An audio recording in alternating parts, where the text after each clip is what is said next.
Hey everybody! I'm really excited to see that there's been quite a bit of interest in my 3D printed knitting machine project, and I've received a few great questions already. Some of these are things that I plan to talk about in upcoming videos, but I thought it might be helpful to put together a quick Q&A so that it's easy to find these miscellaneous details all in one place. So, in no particular order, do you plan to release the STL files? And if so, when? Yes, I do plan to make these available.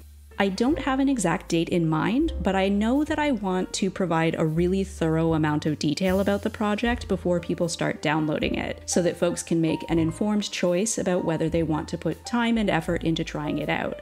There's one more super nerdy context-setting deep dive that I'm in the middle of editing right now, and then at least 2 to 3 more videos I want to get out that I think will cover what I consider to be must-know information, like how to print, build, and use the machine. Are you planning to release the files for the cone winder? So yeah, I mentioned that I had designed this cone winder in my circular sock machine video, and it is something I would really like to make public as well. But this one I think probably needs a little bit of polishing before I sort of inflict it on the world. If I recall correctly, this might actually have been one of the very first things that I ever modeled from scratch.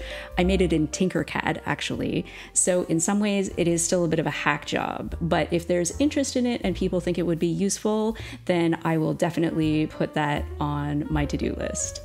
Can the machine knit bulky weight yarn? Or what yarns can it knit?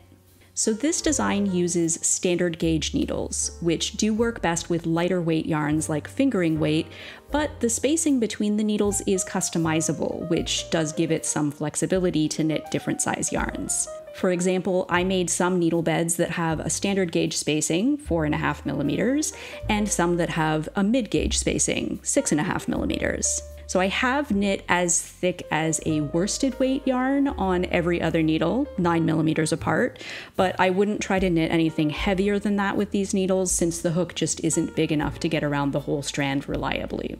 Unfortunately, you can't just swap in a different needle since the cam design is based around the dimensions of the one that's currently in there. I'm hoping to adapt this to be a bit more easily customizable, but for now, the needle type and size is kind of locked in. I talk a whole bunch more about this in my next video, which I'm currently editing, so stay tuned.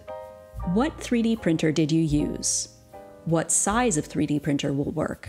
So I've got an Ender 3 V2, which has a 235mm square print bed, although the actual printable area is more like 220mm square. I printed all my prototypes for the flatbed knitting machine on this printer, and I also printed the circular sock machine on it as well. I think this is the minimum size that I'd recommend for either of these projects. I should also note that this is the type of 3D printer that uses rolls of filament. I haven't tried printing on a resin printer, so I don't know what kind of results you'd get with one of those or what sort of specs you'd want. I can say that I've been pretty happy with my machine overall, and I can vouch for the results I was able to get on it, but I wouldn't feel comfortable outright recommending that you go out and buy one since I don't have a lot to compare it to. If you are in the market for a 3D printer, definitely do some research and some comparison shopping to make sure you're getting something that will meet your needs.